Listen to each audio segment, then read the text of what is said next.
আমি এই হাদিসটির প্রেমে পড়ে গেছি। আপনি যখন নীরবে ঘরে বসে কান্না করেন, আল্লাহ তখন ফেরেশতাগণদের উদ্দেশ্য করে বলেন, কোন জিনিস আমার এই বান্দার চোখে পানি আনলো?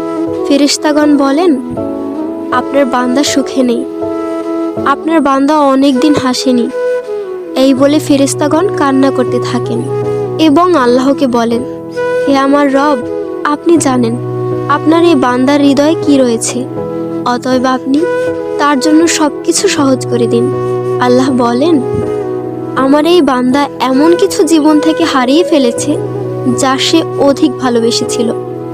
অতএব আল্লাহ বলেন, আমি শপথ করছি, আমার বান্দা তার জীবন থেকে যা হারিয়েছে এর চেয়ে উত্তম জিনিস তাকে এনে দেব, যা দেখে দুনিয়া ও আখিরাতের সবাই বিস্মিত হবে। আলহামদুলিল্লাহ।